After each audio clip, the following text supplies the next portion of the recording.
Hello, Massachusetts.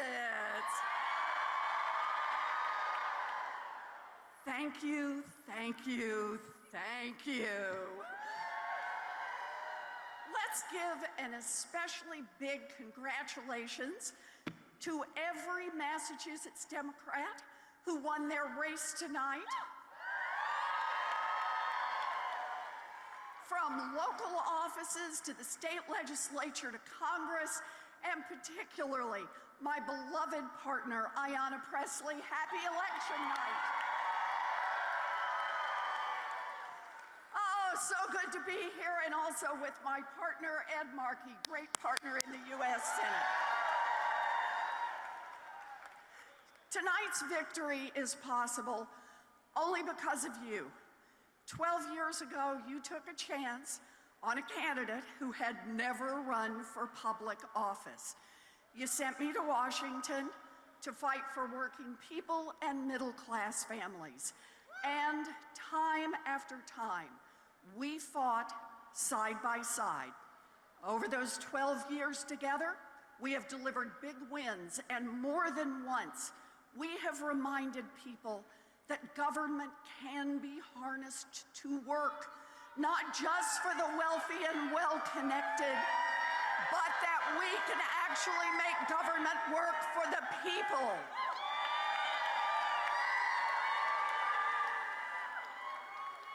I am grateful down to my toes that you are sending me back to the Senate to fight for you.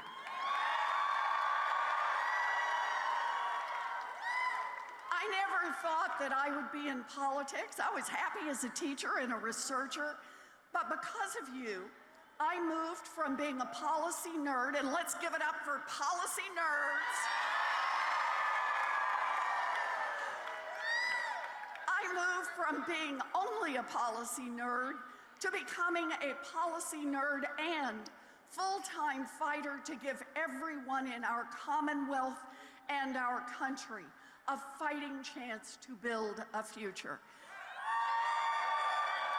And my pledge to the people of Massachusetts, I will always fight hard for you, always. Now, over the last several years, we've heard from plenty of experts who told us about what wouldn't be possible. Then we went out and got it done anyway. You bet. Hard to remember, but 12 years ago, lots of experts and insiders said Massachusetts would never elect a woman to the United States Senate. At least not in our lifetimes. We proved them wrong. And we taught ourselves that no matter the odds stacked against you, it's always worth it to get in the fight. Now, those same experts and insiders also said candidates could never run a campaign without money from corporate super PACs. We proved them wrong again, and we financed our campaigns from the grassroots. Even more experts and insiders said, okay, you won, but progress will be slow to impossible, so go small. But together, we demonstrated that we can make change, big change, and here is where it really gets to be fun. We beat Big Pharma, and now we have $35 insulin.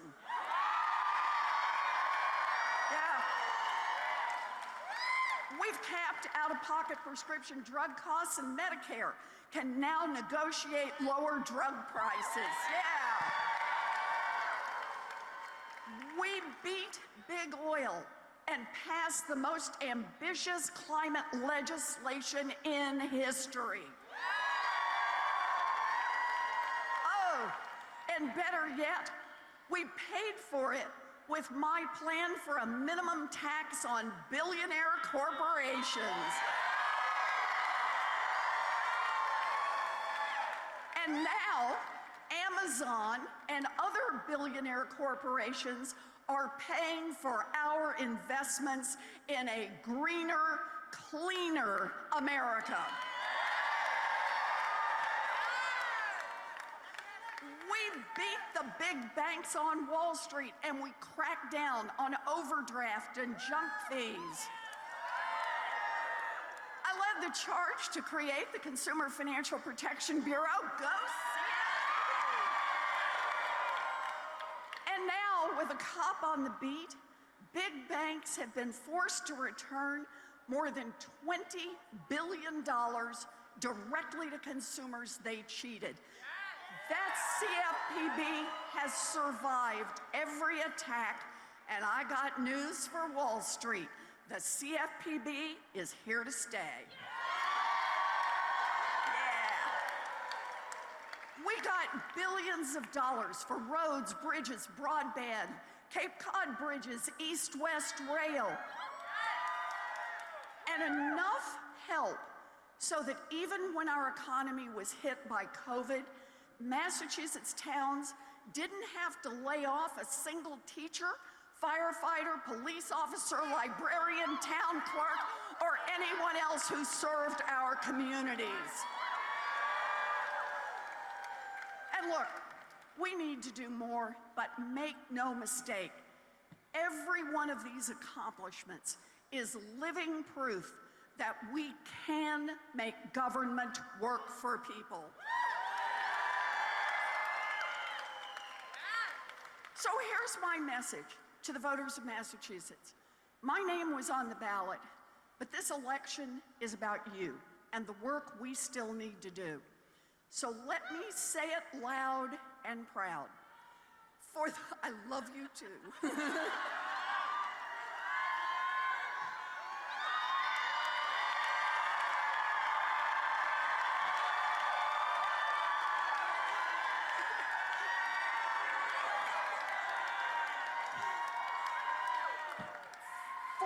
Mama or daddy working 2 jobs just to keep the lights on, I see you and fight for you. We are going to make childcare affordable for every family and available in every community. And we're going to raise the wages of every childcare worker so they're paid in line with their responsibilities and training. And for everyone dreaming of owning a home, I see you and I fight for you. We need more housing. And to get that housing, we need Washington to partner up with our cities and towns and build 3 million more houses nationwide. That's more housing for first-time home buyers, more housing for workers, more housing for seniors, housing for veterans, housing for people with disabilities and special needs, housing in big cities and small towns, housing in urban neighborhoods and rural communities.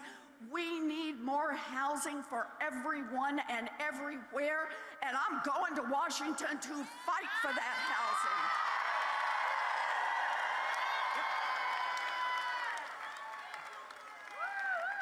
And for the former student getting crushed by student debt, I see you and I fight for you. We've canceled student debt for 5 million people, nearly 67,000 people right here in Massachusetts, and we're not through. No one should be crushed for the sin of wanting an education but not having enough money to pay for it. We're going to end the days of people going bankrupt just to get an education. And for the women who lost the fundamental right to make their own healthcare decisions, I see you and fight for you. Today, over 30% of women live in states with Trump abortion bans. Yep. Women who have a miscarriage are told they can't get medical care until they're closer to dead, so go hemorrhage in the parking lot a little longer. Enough is enough. We are fighting back, and we will restore the protection of Roe all across this nation.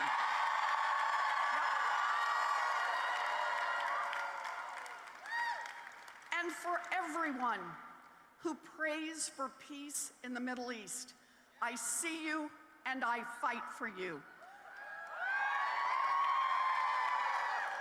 We must end the war in Israel, Gaza, and Lebanon, bring home the hostages, and deliver massive humanitarian aid. We cannot send American bombs to kill civilians in the Middle East or anywhere else. We must push the parties toward a two-state solution with safety, dignity, and self-determination for Palestinians and Israelis. I will do everything in my power to bring an end to this war.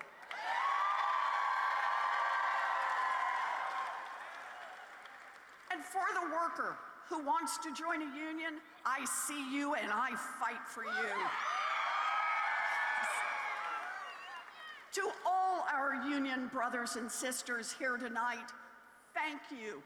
Let's give it up for our teachers and our nurses and our auto workers, our service employees, our carpenters, our public workers, the building trades, the Teamsters, the hotel workers, the carmen, the firefighters, and the child care workers, the people who make life in this Commonwealth possible.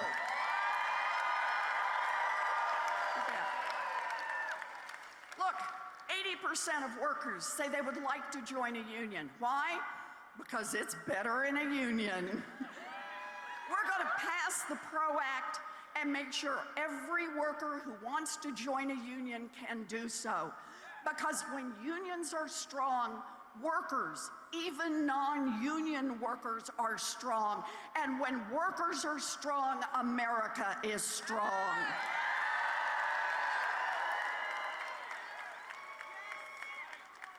During this election, here in Massachusetts and all across the country, people, women and men, young and old, black, white, Asian, Latino, Native American, gay, straight, trans, people in big cities and small towns, in school cafeterias and union halls, came together to fight for a better future.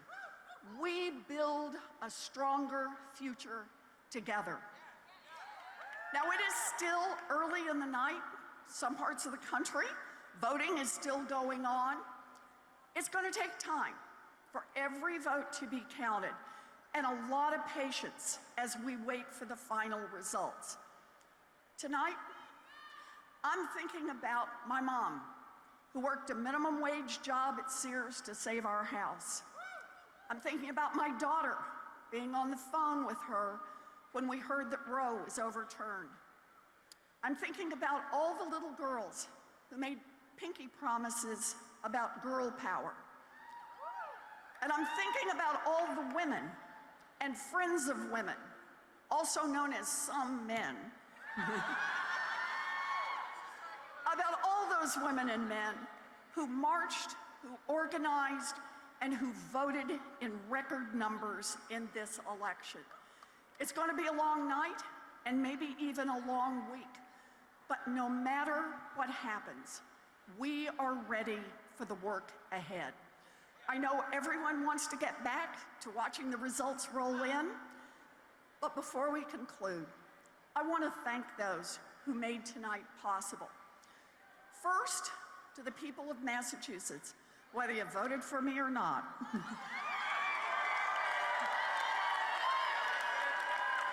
I am deeply grateful for your trust and confidence, and I will wake up every day ready to get into the fight on your behalf.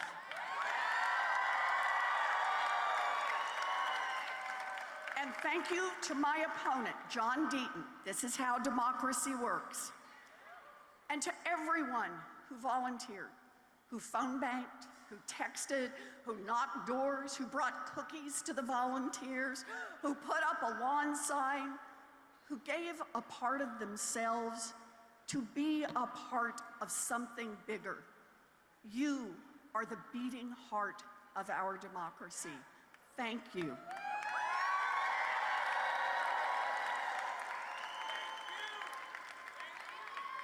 And to my sweetie Bruce,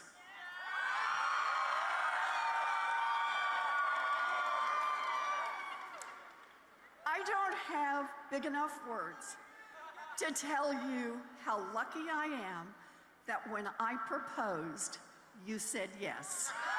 Thank you. Thank you all for everything.